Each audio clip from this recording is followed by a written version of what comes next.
Assalamualaikum warahmatullahi wabarakatuh. Perkenalkan, nama saya Syara Agustin dari kelas 12 Kimia Analisis 2 SMK Negeri 1 Kota Pasuruan. Di sini saya akan menjelaskan tentang unsur transisi emas. Nah, berikut ini adalah tabel periodik emas dengan nomor atom 79. Selanjutnya, pengertian emas. Unsur emas adalah unsur kimia yang dalam tabel periodik memiliki simbol Au. Bahasa Latin aura, memiliki nomor atom 79. Sebuah logam transisi trivalen dan univalen yang lunak sehingga mudah ditempa, mengkilap, berwarna kuning, berat, bisa ditempa, dan elastis. Logam emas ini hadir dalam bentuk bongkahan atau biji-bijian batu dalam lapisan dan deposit batu. Tingginya nilai potensial reduksi emas yaitu sebesar 1,498 volt, mengakibatkan logam ini selalu terdapat di alam dalam keadaan bebas. Yang kedua, jenis. Emas termasuk ke dalam jenis logam transisi. Sifat fisik kita bisa lihat dalam tabel di atas, dan sifat kimianya yaitu tidak bereaksi dengan asam sulfat pekat, asam fluorida, asam klorida, oksigen, nitrogen, halogen, selenium, karbon, dan hidrogen, air. Nah, selanjutnya ini adalah teknik pengolahan emas. Teknik pengolahan emas terbagi menjadi dua. Yang pertama, pengolahan emas secara perendaman. Pengolahan emas adalah teknik yang berfungsi untuk menangkap dan mengendapkan logam emas pada air yang mengandung logam hasil dari proses pengolahan.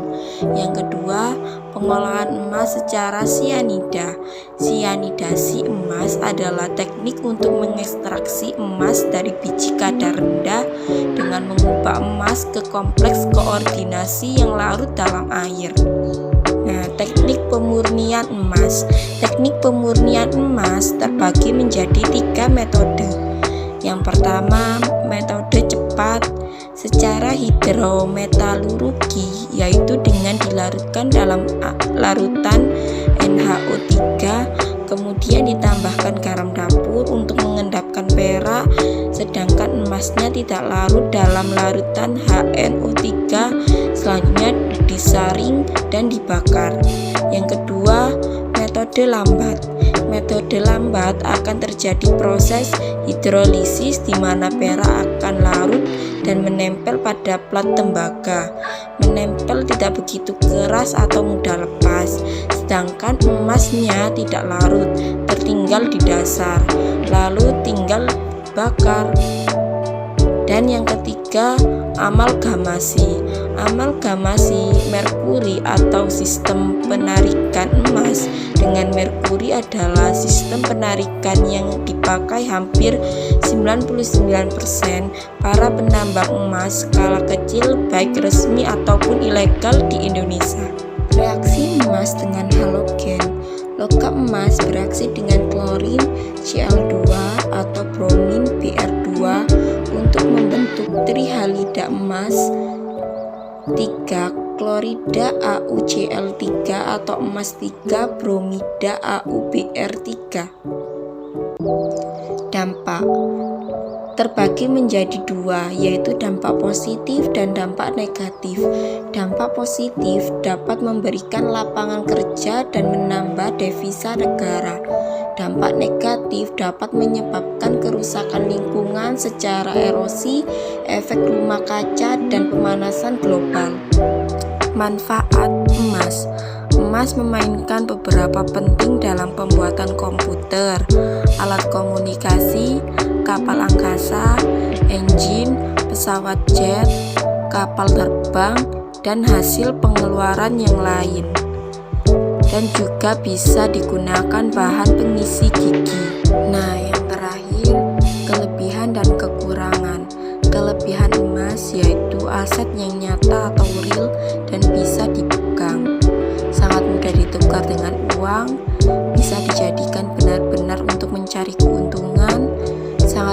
untuk digadaikan atau dijadikan agunan sangat pribadi.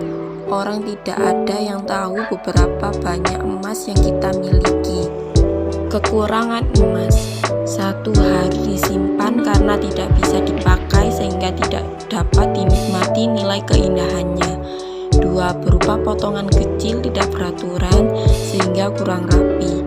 3. Ada resiko rugi bila diperjualbelikan dalam jangka waktu dekat. Ketika dijual mengalami kerugian pada saat harga emas turun. 4. Tidak menghasilkan keuntungan bunga berupa uang secara langsung. 5. Resiko keamanan, bisa jadi dicuri. Yang pertama, kita mulai dari proses penambangan. Nah, proses penambangan emas masih dilakukan dengan berbagai cara. Ada yang menambang dengan cara konvensional seperti ini. Dan ada juga yang sudah menggunakan alat canggih seperti Freeport yang ada di Papua. Bedanya, proses penambangan konvensional menghasilkan bongkah emas. Sedangkan yang menggunakan alat canggih menghasilkan konsentrat emas yang terlihat seperti lumpur. Nah, meskipun punya tampakan yang berbeda, kedua hasil tambang ini masih diolah lagi untuk mencapai kualitas dan kemurnian yang top markoto. Setelah mendapatkan hasil tambang tadi, biji emas dan konsentratnya dicuci menggunakan cairan kimia khusus sebanyak 2 kali. Nah, yang pertama untuk memisahkan besi yang ada di dalamnya, lalu yang kedua untuk memisahkan perak yang masih bercampur dengan emas. Proses pencucian ini ditujukan untuk mendapat emas murni sampai 90%. Nah, setelah udah dicuci, hasilnya kemudian dipanaskan pada suhu 1400 derajat Celcius. Yang selanjutnya akan dicetak menyerupai emas batangan kayak gini. Hasil cetakan yang udah kering kemudian dibersihkan menggunakan larutan kimia. Dan permukaannya juga ikutan disikat supaya besi yang masih ada rontok semuanya. Nah, hasil dari proses ini akan mendapatkan emas batangan yang masih belum murni. Emas batang yang sudah dihasilkan tadi kemudian masuklah ke dalam tahap pemurnian selanjutnya, yaitu dengan dilebur lagi. Bedanya nih Pop Gengs, pada peleburan kedua ini emas dicampurkan dengan klorin agar emasnya mudah dilarutkan. Nah, setelah emas batangan ini mencair, emas yang masih panas dituangkan ke air dingin dan menghasilkan emas dengan bentuk mirip sereal jagung ini. Emas-emas yang sudah kering ini kemudian dimasukkan ke dalam mesin khusus untuk dicuci dengan larutan yang bernama Aqua Regia. Pencucian menggunakan Aqua Regia ini akan mengubah bentuk emas yang tadinya padat berubah menjadi cair. Nah, emas yang udah dalam bentuk cair ini akan didinginkan hingga membentuk pasir emas kayak gini. Dalam bentuk pasir ini emas mencapai kemurnian hingga 99%. Makanya untuk seember pasir emas ini dihargai sebesar 328.000 US dollar atau sekitar 5 miliar rupiah sekarang ini. Nah, pasir emas tadi bakal dipanaskan lagi untuk mendapatkan biji emas yang nantinya bakal dicetak menjadi berbagai macam hal. Pasir emas yang sudah berubah menjadi cair, selanjutnya dituang ke dalam air dingin, dan setelahnya semuanya selesai, kita akan mendapatkan biji emas dengan kemurnian 99,99%. Nah, biji-biji emas ini nih yang kemudian diubah bentuk lewat berbagai cara. Ada yang jadi koin emas, emas batangan, perhiasan, sampai jadi kertas emas yang biasa dimakan orang-orang lewat makanan mewah.